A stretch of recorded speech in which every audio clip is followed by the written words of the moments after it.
Iran has announced that the peace agreement negotiations between the US and Iran have broken down. So both sides have started fighting again, but this is a kind of conflict without a formal declaration of war. So what will happen next between the US and Iran? That's the first topic we're bringing you today. In addition, California's primary elections have ended, and both the governor and mayor races currently have Republican candidates in the lead. Now, California is putting on what you could call a slow-motion replay of ballot counting. As time goes on, we'll see whether these two Republican candidates for governor and mayor will end up losing after all. Also, there's the so-called Save America Act in the US. It seems that the last possible path for this to pass in Congress has been completely blocked. So what's really going on here?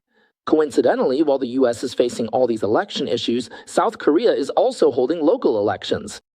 There have been large-scale public protests. People are protesting possible election fraud. So this is also a big news story today. What's really going on here? In addition, there's another issue. The US economy is growing strongly, but the stock market is plunging. What's the reason behind this? Honestly, there's a lot to talk about here. This is one of the many news stories we're bringing you today. Welcome to Good Morning America, brought to you by Fengwei. Thanks for tuning in and watching. Hello to all our friends watching on YouTube and to our listeners tuning in to Sound of Hope, Silicon Valley FM 96.1. Greetings to everyone. All right, so this is Jifeng Wei, just back from vacation. So I'm here to continue bringing you daily news updates. If you enjoy news analysis that's well-structured, insightful, and in-depth, please subscribe to Fangwei Time. And if you're already a regular, please help by sharing this with others so more Chinese friends can join us in understanding what's really happening behind the scenes in this rapidly changing world. So what is it? All right, let's talk about the latest developments. Iran's semi-official media outlet, called Tasnim, reported that Iran will stop negotiations with the United States and will completely shut down the Strait of Hormuz. This is to retaliate against ongoing ceasefire violations. So what are ceasefire violations? It refers to Israel's continued military actions against Hezbollah in Lebanon, and this will continue until Israel fully withdraws. They said that until Israel fully withdraws from the occupied areas of Lebanon and stops all attacks on Lebanon and Gaza, they will not engage in any dialogue with the United States. After this news broke on Friday, oil prices surged by more than 7%. So how does the US see it? Well, the US still says that they're very close to reaching an agreement. Both the president and the vice president remain hopeful. Vice President Vance recently stated that Iran and the US are very close to reaching an agreement, but it's not finalized yet. They still haven't reached a consensus on a memorandum of understanding. The contents of this memorandum have now been revealed. Simply put, it means extending the ceasefire for another 2 months, mutually reopening the Strait of Hormuz, and discussing Iran's nuclear program again within these 2 months. This is exactly what I told everyone 2 or 3 weeks ago. I said if there's going to be a nuclear agreement, if there's going to be any agreement at all, this is what it would look like, nothing more. There's absolutely no way you could get Iran to sign some kind of memorandum that would restrict its own nuclear program. All right, so what about the US? At the same time, the US has been guiding oil tankers and cargo ships in the Persian Gulf to take the route closer to Oman as soon as they leave the strait. In recent days, more than 20 ships have already passed through. Then yesterday, Iran launched an attack. In response to this attack, the US shot down 4 Iranian drones and bombed Iranian radar stations along the Persian Gulf coast. So basically, both sides have started fighting. As for Iran, it has already launched missiles and drones targeting refineries in Kuwait and Bahrain, and these are currently being intercepted. Now, here are my comments. Iran's negotiation faction has actually been continuously sending messages to President Trump. The so-called hope, in quotation marks, means that there's a possibility of reaching an agreement, that if you make more concessions, an agreement can be reached. So what's the latest concession they're asking for? The latest demand is that Trump should fully restrain Israel and prevent it from attacking Hezbollah in Lebanon. Because of this, Trump had a phone call with Netanyahu and even cursed at Netanyahu using foul language. Trump himself has admitted to this. But Netanyahu can promise not to proactively attack Hezbollah. Yet, if Hezbollah attacks Israel, there's no way Israel wouldn't retaliate. That's exactly what's happening right now. So even if Netanyahu agreed to Trump's request, there hasn't been a ceasefire. Iran is using this as an excuse to end the negotiations, with the goal of pressuring Trump to hold Israel back and not take action. Even if they're attacked, they shouldn't respond. This situation's kind of like, let me use a big analogy here. It's a bit like during the Chinese Civil War when Marshall held back Chiang Kai-shek and didn't allow him to attack the communist forces in the Northeast, which ultimately led to what happened. The Chinese Communist Party made a comeback from the Northeast, what you might call rising from the ashes. As for Iran, in my view, Iran never really intended to reach an agreement. They just used their negotiators to stall for as much time as possible. The closer it gets to the midterm elections, the more they believe President Trump is less likely to use military force. So actually, the past 2 months were a golden window of opportunity. If the US had demonstrated its power and taken action during that time, the Iranian regime might have been toppled. But now the timing's a bit awkward because the 250th anniversary of America's founding is just ahead. I'll talk more about some of the related celebrations in a bit. And the World Cup is about to kick off on June 11th. So in this situation, Trump is already in a somewhat awkward position, which is why he's eager to reach an agreement and ended up lashing out at Netanyahu. However, there's a retired U.S. Army four-star general, Jack Keane. He used to be the vice chief of staff of the U.S. Army. He has said, let me share with you what he said on Fox, and then I'll give you my own thoughts. He said, even if we really do reach an agreement, we can't give them a lifeline. In other words, what Iran wants, which is to unfreeze their assets that have been frozen overseas by the US, we can't give them that money and let them regain economic strength. Because once they regain their strength, they will systematically and gradually overturn everything they promised and signed in the agreement. He said, we know they've always been deceiving us in the past, and they'll keep deceiving us in the future. So instead, we might as well just destroy their capabilities directly. Let them get so big that they collapse through military action. That's the only way we can truly achieve our goals. I don't know what you think, but I actually completely agree with General Jian's view. This General King is actually quite remarkable.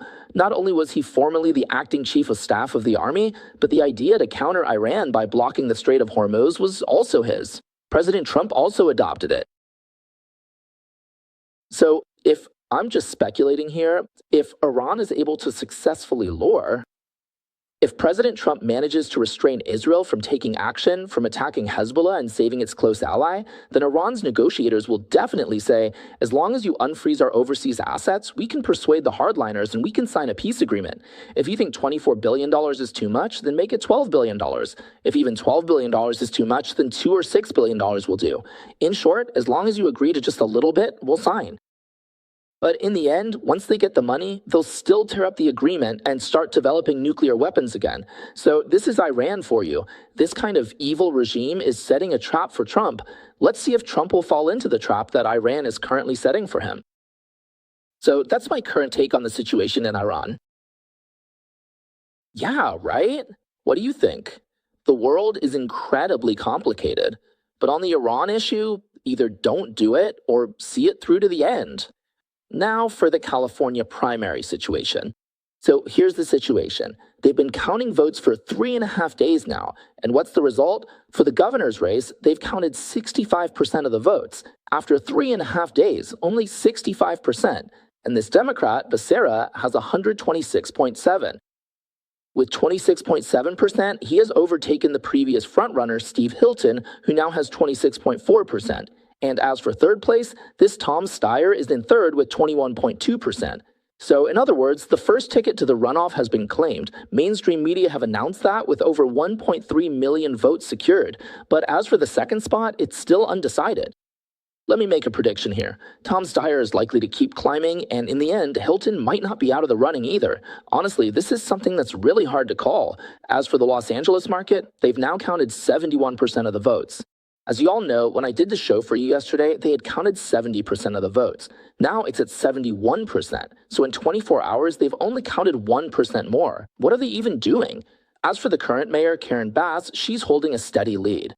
So who's in second place? Spencer Pratt is in second with 28.2%, and in third place is this so-called far-left Los Angeles City Council member, Roman, with 24.9%. That means the gap between Pratt and Roman has gone from 10% 3 days ago to 6%, and now it's down to 3%. Let me make a prediction. I think Pratt is definitely going to lose in the end. When you keep counting and counting votes until the end and then there are no more votes to count, you just lose. That's it. So, of course, the current situation has made conservatives and Republicans really angry. They're saying the election is over, but the votes still aren't counted. Plus, according to past practice, it used to take about a month to finish counting. But now they're only counting 1, 2, or maybe 3% of the votes each day. What do you think they're doing? And California Governor Newsom says it's to make sure every single vote counts. Wow, do you believe that? So what about the gubernatorial candidate, Steve Hilton, right? He said he received a whistleblower tip saying that for mail-in ballots, they're not even checking the postmark anymore. As long as there's a handwritten date, it's accepted. For example, if a ballot comes in today, as long as someone writes today's date on it and then just changes the name on the back, that's all it takes. What do you even call this? As long as I write down that I voted on June 2nd, that's good enough, even if it's fake? So, Fox News evening anchor Laura Ingraham said that California's elections are like third world elections. It's basically an insult to the third world. There's not a single third world country that takes a whole month just to count votes. So now the vote counting center in California, Los Angeles, the vote counting center in Los Angeles is practically empty. There aren't many people working there at all. It's not like they're rushing to get things done quickly. So after the media criticism, there were just a few more people there yesterday.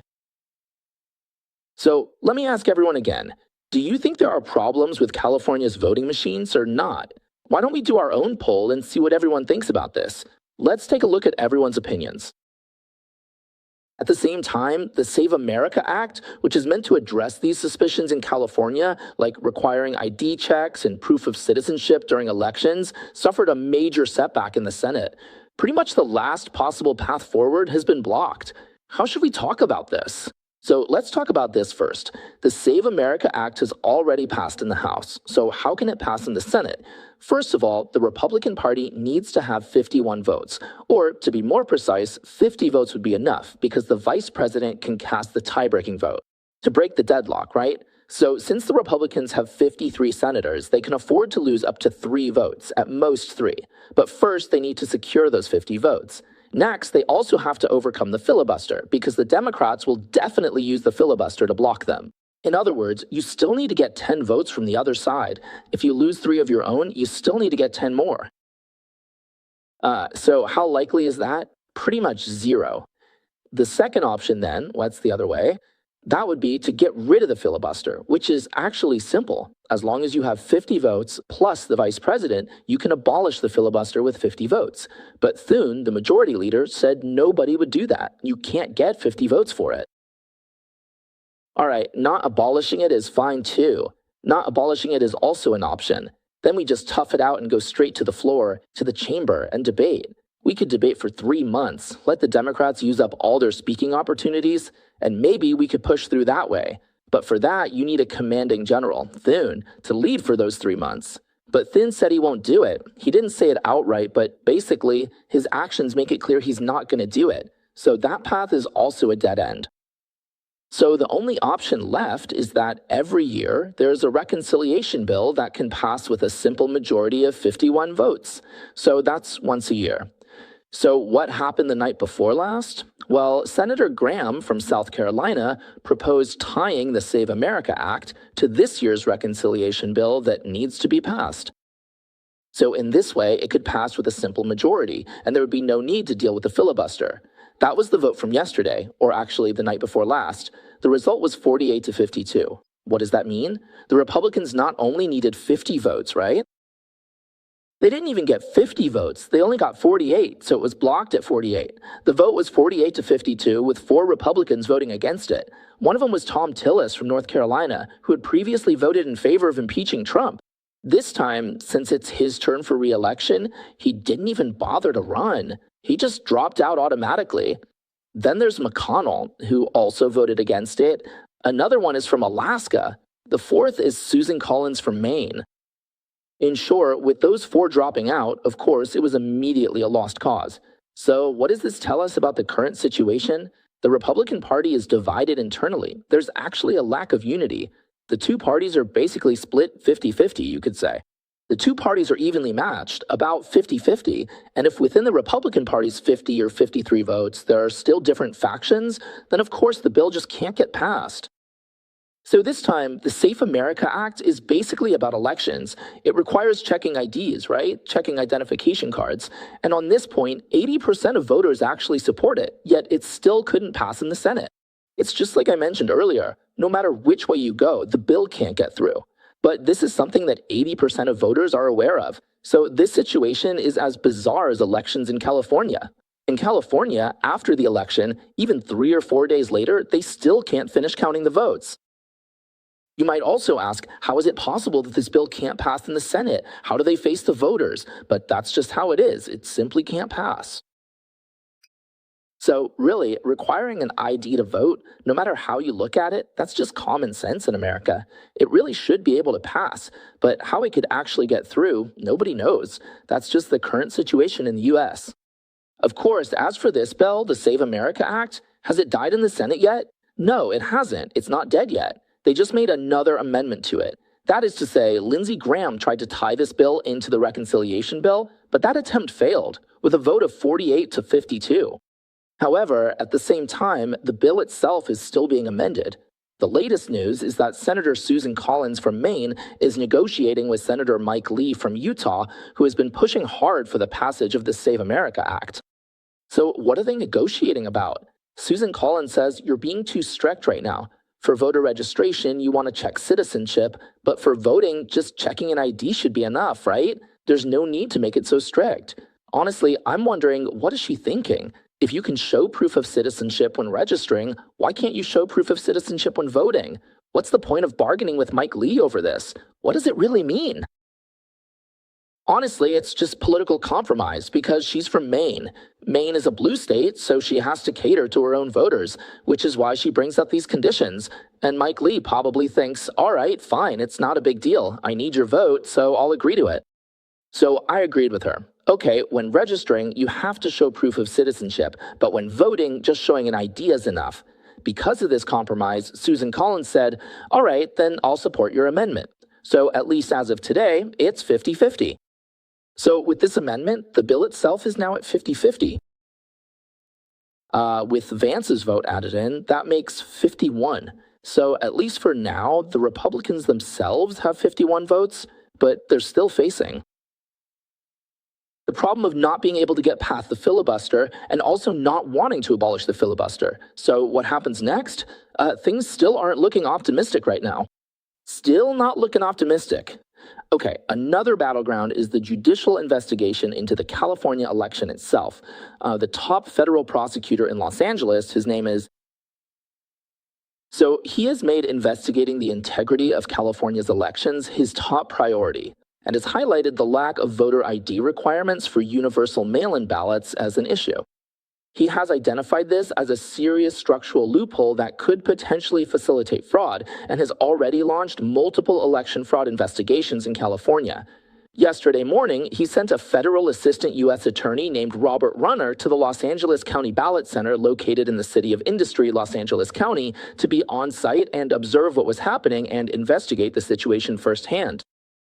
And this prosecutor, named Asari, said in a post on X that he is working with the Department of Justice's Civil Rights Division. He said that he is collaborating with the Assistant Attorney General of the Civil Rights Division, named Dylan, to conduct a comprehensive audit of California's voter rolls. He also stated that the California government is currently obstructing all efforts to verify that only eligible American citizens are registered to vote. Right. If in the primary elections for governor and mayor, both Republican candidates end up being eliminated, I actually think that might be a good thing. Why? Because it would trigger a major federal investigation. Otherwise, if this drags on until November 3rd, and that's when they finally get eliminated or lose, by then the outcome's already set in stone and there's nothing you can do about it. So that's basically the situation in California right now. I'm not sure what your thoughts or opinions are. Especially for our viewers in California, feel free to leave a comment about what you think of the current situation, or share any unusual or strange things you've encountered during this election. We welcome everyone to leave us a message and let us know, okay? Truly amazing. All right, so next, let's talk about the situation in South Korea. The news that suddenly broke out today has actually been brewing for 2 or 3 days already. Today, it's all over the front pages of the media, making headlines. So what about South Korea? On June 3rd, they held a local election. This was the first nationwide election since the current president, Lee Jae-myung, took office, and it was widely seen as a referendum on his first year in office. So what happened? In the capitals, Seoul, and in several polling stations in the south, they found there weren't enough ballots. Voters showed up and were told there were no ballots left. The voters were furious. Hundreds of voters were still waiting for hours even after the official voting time ended at 6 p.m., which led to a lot of suspicion and doubt among the voters. There were even physical altercations with the police officers on duty. So what happened as a result? From then until now, it has turned into a standoff and protest that has lasted nearly 3 days. Besides the ridiculous issue of not having enough ballots, South Korea's so-called absentee voting system has also become another major point of controversy. What does that mean?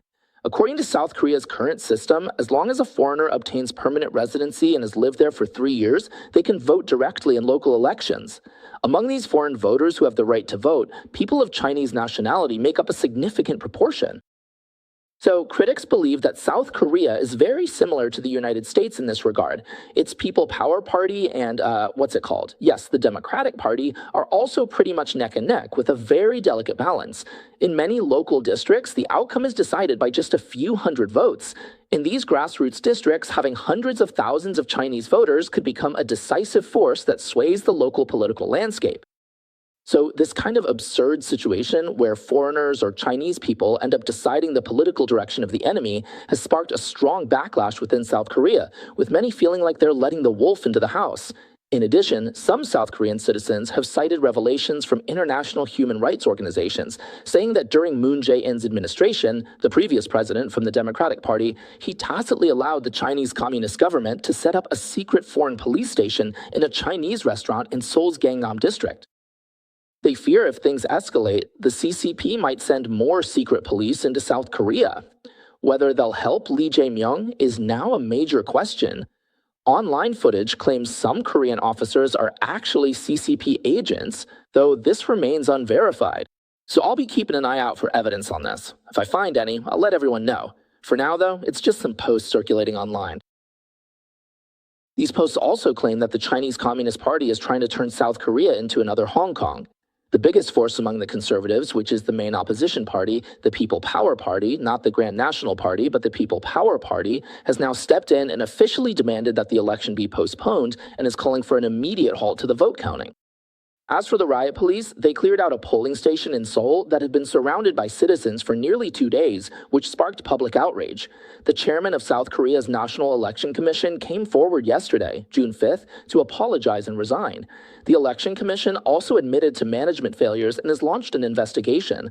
For now, the authorities have characterized this incident as an administrative oversight that needs to be thoroughly investigated rather than as election fraud. But even now, thousands upon thousands of protesters have surrounded the vote counting center and are holding large-scale demonstrations outside the Blue House. They're holding up signs demanding a new election and the protection of voting rights. Some people are waving the South Korean flag and chanting slogans calling for a re-election, while others hold signs that say, "Democracy is dead." So that's basically what's happening in South Korea right now. We hope this situation doesn't turn into a prolonged political, political issue. Turmoil. Let's just wait and see. In a democracy, votes are the most important thing. If you can't even get the vote straight, then the country's basically falling apart, right? If the very foundation of your democratic system is hollowed out, then what is there left to talk about on top of that? Here's an interesting piece of news. The US economy is growing strongly, but the stock market is crashing. Why is that? Well, the US Bureau of Labor Statistics announced on Friday that in May, American employers added 172,000 new jobs. This number is higher than the estimate from the LSEG poll, which surveyed a bunch of economists. LSEG is the organization that conducted the poll to come up with an average estimate. They predicted 85,000 new jobs, but the actual number turned out to be 172,000. That's basically double the estimate. It's actually a bit more than double. At the same time, the employment figures for the previous 2 months were also revised upward. Generally, U.S. employment data gets revised a month or two later as more complete data comes in. For March, the number was revised up from 185,000 to 214,000. And for April, it was revised from 115,000 to 179,000. So overall, the total number of jobs for March and April is higher than previously reported. That's 93,000 more jobs, so this shows the U.S. economy is growing strongly, but the key question is where exactly this growth is happening. Actually, during the Biden era, job growth has also been significant, sometimes even exceeding 300,000 in a single month. But the key point is where these jobs are being created. Back then, a lot of the jobs were in government agencies, whereas this time it's the private sector. Private sector employment increased by 120,000, which is much higher than the 85,000 that economists had predicted. So manufacturing added 7,000 jobs, while economists had originally predicted only 2,000. As for government jobs, there was indeed an increase of 52,000, but of those, local governments accounted for 55,000, and the federal government only added 1,000. State governments, on the other hand, actually reduced their workforce by 4,000 jobs. Okay, so basically, the growth in government employment is entirely happening at the local government level. This actually points to a phenomenon. Local governments are able to hire because their funding comes from local taxes, which indicates that the local economy is growing strongly. This kind of spending, or rather this wealth being directed more toward local areas, is actually a very healthy thing for the United States. And we can see that the federal and state governments are either maintaining their size or even slimming down. So this is a move toward the direction of a smaller government and a bigger society. In other words, the jobs reported by the Department of Labor in May were basically all. The main driver is the private sector. And if there are public sector jobs, they're mostly at the local government level, which are closely tied to people's livelihoods, since local governments don't have that many sources of revenue. Their money comes directly from taxes. So this means that only when local business income is strong do we see this kind of growth.